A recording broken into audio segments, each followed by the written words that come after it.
Tempinho no fechamento para mostrar para vocês em primeira mão a capa da Revista Oeste, que acho que a produção já tem.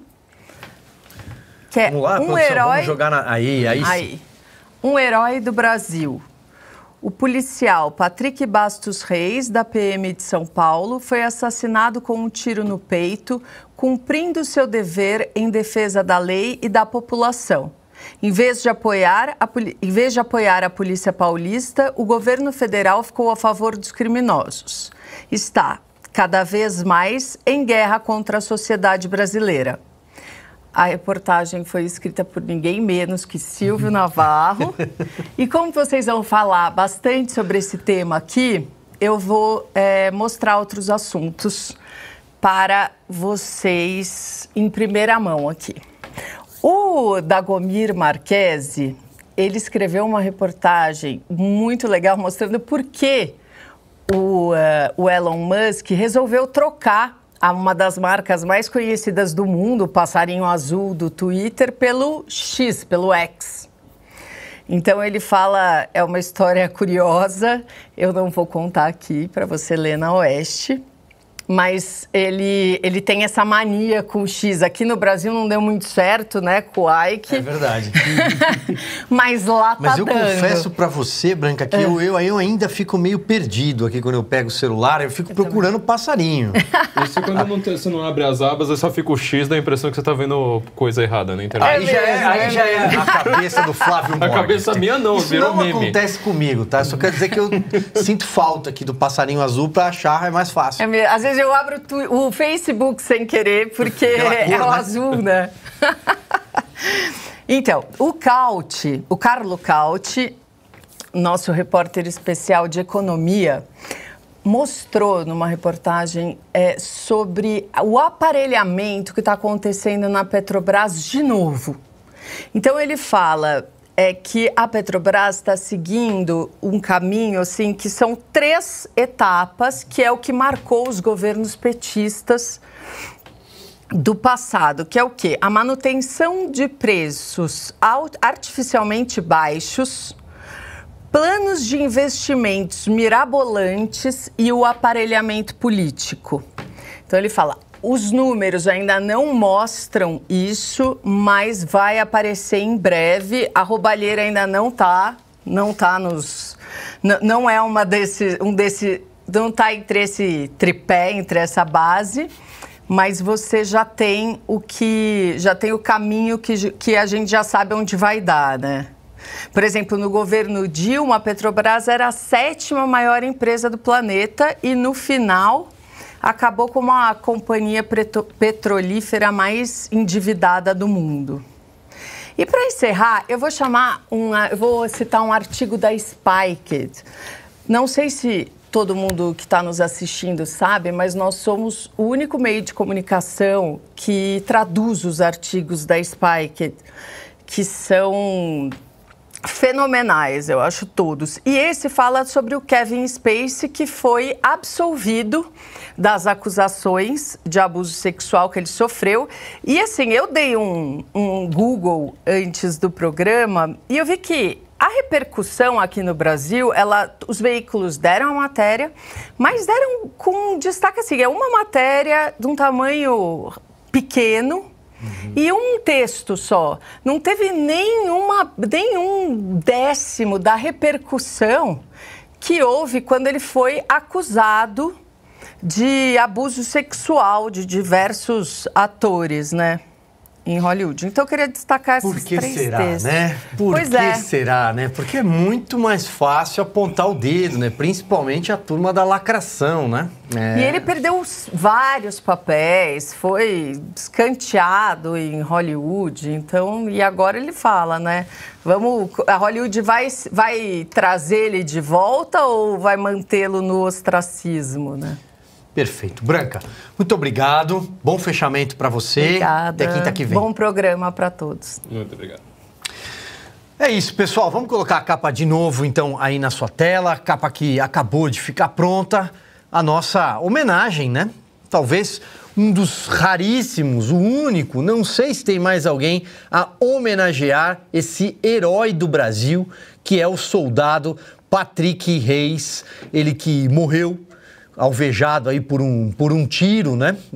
Quando fazia patrulha, estava em serviço. Ele é um policial da Rota, que é a tropa de elite da Polícia Militar de São Paulo, no Guarujá. Guarujá é um município, para quem é de fora de São Paulo, de praias belíssimas, um local turístico, mas que vem sofrendo aí nos últimos tempos, justamente por conta da criminalidade que se espraiou. Tem característica geográfica do Rio de Janeiro, então os bandidos atiram de cima para baixo. Algumas vielas de acesso a essas favelas foram bloqueadas. Tem um dos morros, ele fica encostado num túnel. É muito parecido com o Rio mesmo, gente.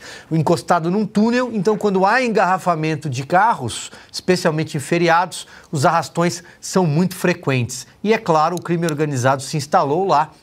Até agora, 84 pessoas foram presas em uma semana, a maioria delas em flagrante, além de foragidos da justiça e meia tonelada de entorpecentes, fora, evidentemente, fuzis, pistolas, armas. Mas o que aconteceu, e aí vamos girar aqui a minha bancada fantástica, o que é que aconteceu? Nada.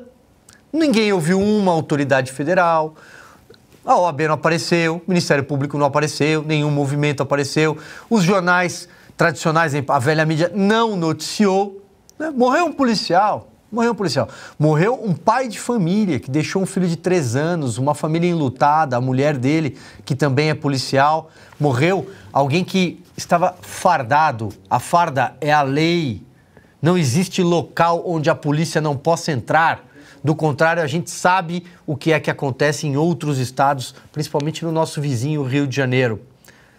Mas a operação, essa que eu descrevi agora, batizada de Operação Escudo, no litoral, com 600 homens da PM, entrou, evidentemente, esses homens entraram em confronto com os criminosos. Os criminosos receberam a polícia a bala. 16 pessoas morreram. Nós, aqui na Revista Oeste, apresentamos a ficha criminal de 11 desses 16. 11. Antecedentes pesados, egressos inclusive do sistema prisional, ex-detentos, sequestro, homicídio, receptação, porte de arma, tráfico de drogas. Mas como é que foi a reação do lado de lá? O ministro Flávio Dino apareceu? Pois bem, o comissário disse que foi uma reação desproporcional da polícia. O ministro Silvio Almeida, dos Direitos Humanos, que não foi a Papuda nem a Colmeia, que fica a poucos quilômetros do seu gabinete lá em Brasília, visitar os presos políticos do 8 de janeiro, apareceu, condenou a ação da polícia. O Ministério Público abriu investigação, a ouvidoria abriu investigação. Choveu manchetes na velha imprensa. Entrou em cena a defesa do crime e eu começo com você, Cristina Grêmio. Boa noite, agora oficialmente. Tudo bem, Silvio? Boa noite para você, Fabi, para o Flávio Morgan, um beijo para a Branca, que já se foi aí, mas eu vi rapidamente, e um beijo para cada um da nossa audiência. Hoje a gente está com uma audiência qualificada, que tem espectador de 12 anos, tem a Laís Ferreira dizendo que já trouxe os avós aqui para nos conhecerem, então um beijo dos 8 aos 80, todo mundo que está nos assistindo aí, um prazer enorme ter uma audiência tão qualificada.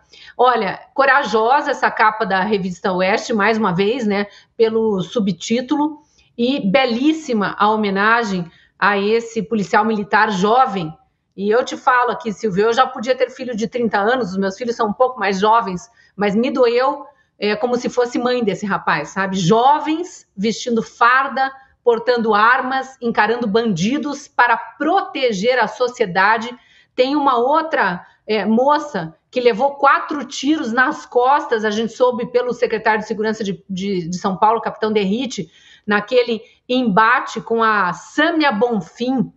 Uma vergonha, uma jovem parlamentar, uma vergonha, falando em chacina, que esses policiais de São Paulo mataram 14 ou 15 vidas. E ela não chamou de chacina os 19 bandidos mortos pela polícia militar do petista Jerônimo Rodrigues, lá da Bahia, né? A Sâmia Bonfim, psolista, um partidinho que a que era parte do PT, se desvencilhou do PT porque o PT era pouco radical e o PSOL é muito radical e queria ser extremista, mas continua pendurado no PT, vai na Câmara dos Deputados e tem a coragem, em vez de enaltecer o secretário de Segurança de São Paulo, que está protegendo a população e colocando mais policiais ainda nas ruas para ir atrás dos criminosos que assassinaram esse jovem PM, ela vai lá e chama de chacina, quando os policiais estavam se defendendo num confronto em que os criminosos tentaram chacinar PMs. E aí ele lembra, estranho a senhora não estar falando do ataque vil de criminosos contra uma cabo da Polícia Militar que levou 4 tiros de fuzil pelas costas e está internada no hospital, graças a Deus sobreviveu, mas foi atacada pelas costas e a senhora não vai falar nada. E eu acrescento, não vai chamar de chacina o que a Polícia Militar do petista baiano Jerônimo Rodrigues fez, e fez bem, porque estava, assim como a PM de São Paulo, protegendo a população, dando a sua vida, ou colocando a sua vida em risco para proteger cidadãos de bem. Então, essa bandidolatria do PT, do PSOL, desses partidecos aí, satélites do PT, é deplorável. E nós, como sociedade civil, precisamos nos manifestar a favor dos heróis nacionais, como o soldado Patrick, que deu sua vida aí para proteger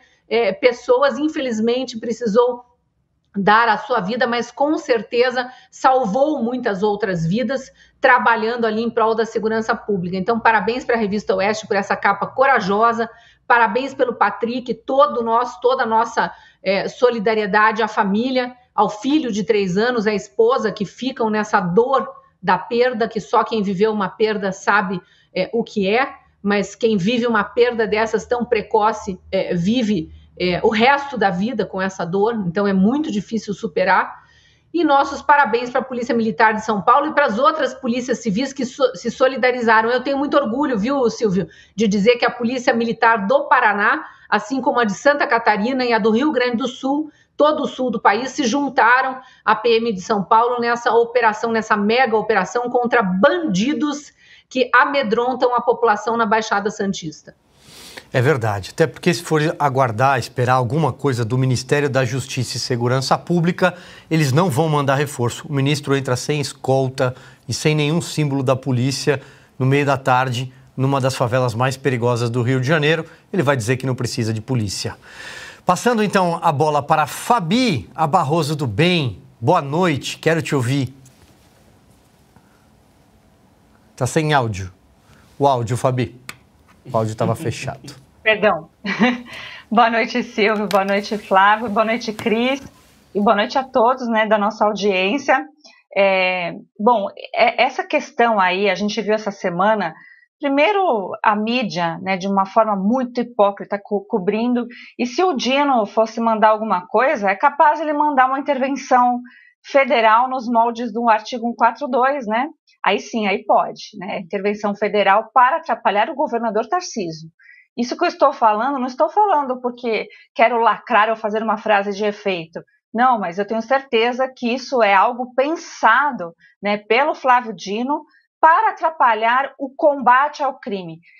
Hoje eu assisti aqui no Oeste Sem Filtro e recomendo para quem por acaso não assistiu, você está pecando que você não fez isso, mas teve aqui a entrevista do secretário de Segurança do Estado de São Paulo, o Derrite.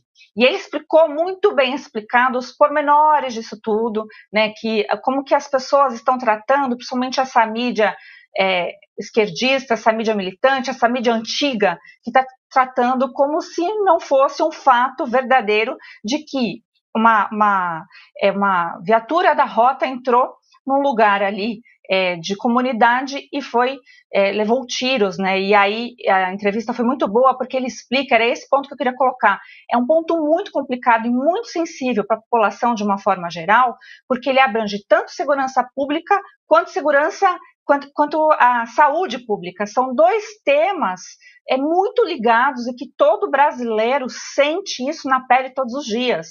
Então, também o Derrite explicou que desde o roubo de celular, desde o roubo de coisas pequenas, né, furto, às vezes também que eles classificam como menor, mas eu não, mas desde essas coisas até o tráfico de drogas, até a quantidade, né, de que foi apreendido, e eu acho que isso é importante falar, 420 quilos só nessa operação. Então, isso mostra a realidade. E o Guarujá em si, reduto aqui, para quem é das antigas, parecia os Hamptons, né, antigamente, para quem é da minha geração, era algo assim maravilhoso, que era o Guarujá. Todo mundo passou infância ou adolescência, né, os que são da minha época no Guarujá, sabia quanto era bonito, quanto era divertido e etc.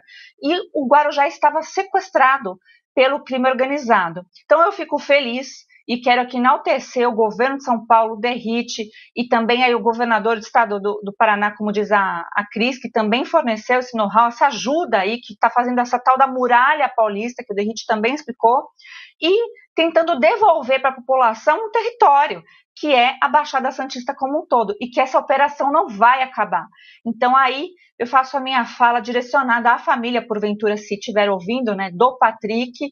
Eu sinto muitíssimo, não acho que vale a pena, né, pagar com a vida, não, assim, embora seja muito bonito e vai ficar isso de exemplo como um herói, é um jovem, e eu sinto muitíssimo por isso, e gostaria que os nossos policiais, de uma forma geral, no Brasil inteiro, não passasse por essa condição aí de guerrilha, porque nós estamos numa guerrilha urbana, e isso tem me preocupado, e a gente sabe o esforço do governo federal, inclusive de proteger dois grupos aí que eu nem vou mencionar, mas que brigam entre si do crime organizado, e que a gente vê com nítidos olhos aí, um e o outro atuando, né? Então, para quem tiver olhos, veja vocês mesmos como que estão atuando esses grupos suprapartidários, todo mundo sabe o que eu estou falando, do crime organizado, atuando e brigando entre si no atual governo, pedindo poder. Então, isso que está sendo deflagrado em São Paulo é o começo da limpa que precisa ser feita, porque ninguém quer viver e conviver com crime, muito menos quem mora em comunidade, e as pessoas utilizam, né, desse argumento de que é para proteger o pessoal da comunidade. Não, eles no fundo vivem uma escravidão, e só a polícia sendo restaurada, o Estado sendo restaurado, é que eles vão poder optar e fazer a sua livre escolha sem ficar debaixo da asa de grandes bandidos aí de crimes organizados. Então, é basicamente isso que eu tenho para falar a respeito desse assunto, e a gente sabe que também não é tão fácil falar sobre esse tema, porque, por exemplo, eu moro aqui em São Paulo e eu estou acompanhando, eu moro perto de uma avenida grande aqui em São Paulo, a quantidade de viaturas só nessa noite passando para cima e para baixo. Então, tudo que eu tenho para colocar é que sabidamente a polícia está trabalhando. Perfeito, Fabi. Nós vamos, aliás, atender o seu pedido. Nossa produção, enquanto o Flávio fala da sua primeiro parecer, vai preparar algumas frases, alguns momentos importantes dessa entrevista exclusiva do secretário de Segurança, Guilherme Derrite, ao programa Oeste Sem Filtro, agora há pouco. Ele que trouxe, inclusive, algumas novidades. Ele disse que essa Operação Escudo, que tem 30 dias inicialmente, ela será continuada. A polícia, ele usou até essa expressão, ali era domínio territorial. O crime organizado tentou dominar aquele território. A polícia retomou esse território no Guarujá e não vai recuar, não vai devolver esse pedaço de terra, esse território onde vivem pessoas pagadores de impostos, pessoas que trabalham, pessoas humildes, que são reféns do crime organizado, reféns desses bandidos. A polícia não vai recuar e, inclusive, anunciou também que 120 homens, novos soldados, serão contratados para trabalhar nessa região. São novos, é reforço de efetivo. Pois bem, e aproveito, evidentemente, como sempre tenho feito todos os programas, a cumprimentar o trabalho do comando da Polícia Militar de São Paulo e ao governador Tarcísio de Freitas. Flávio, enquanto você fala, a produção vai preparar esse pequeno clipe do Derrite para a gente trazer aqui na sequência. Perfeito, Silvio. Belas falas, bela capa. Aliás, parabéns por essa reportagem, porque exige muita coragem, tanto falar da justiça, que cada vez menos se parece com justiça, quanto, obviamente, falar do crime, que cada vez mais está se assemelhando a certos justiceiros que tomam alguns cargos por aí. Bom, vamos lá. Eu quero pegar uma coisa que a Cris disse ali atrás. Por que que, quando você joga isso para certos deputados, eu gostaria até de usar o termo em inglês aqui, né? Lawmaker, né? Como eles adoram dizer, né? Ou seja, aqueles que fazem a lei. É importante que quando nós lembremos do que é um deputado, ele é um lawmaker, né? Ele é um fazedor de lei.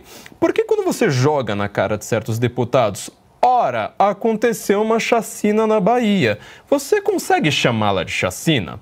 Ora, aconteceu um crime antes disso aí que você está chamando de chacina de bandidos. Você consegue reclamar do crime? Você consegue olhar assim para a família e dizer, olha, eu lamento que você tenha perdido aí seu pai, seu esposo, seu filho? Você consegue olhar para aquela família e dizer isso?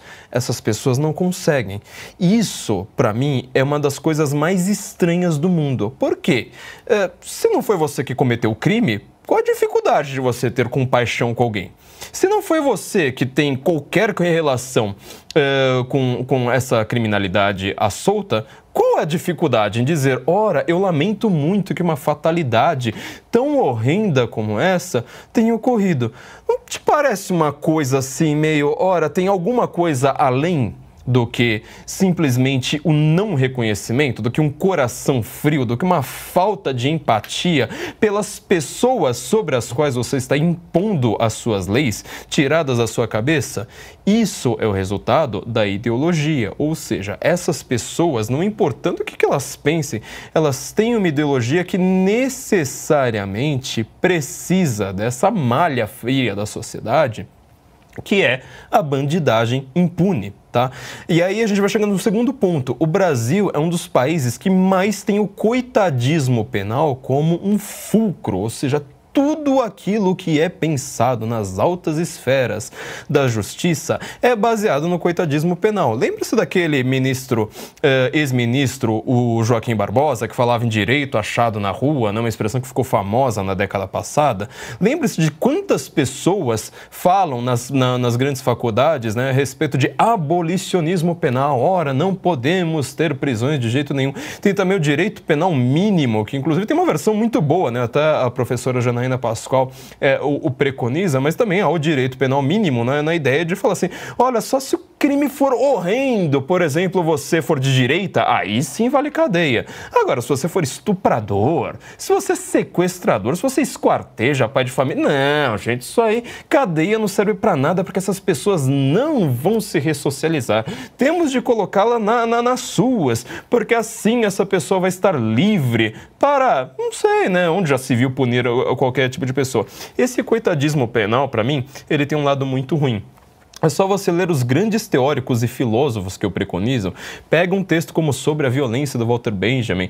Pega a história, né, tanto Vigiar e Punir, quanto também a História da Loucura, do Michel Foucault.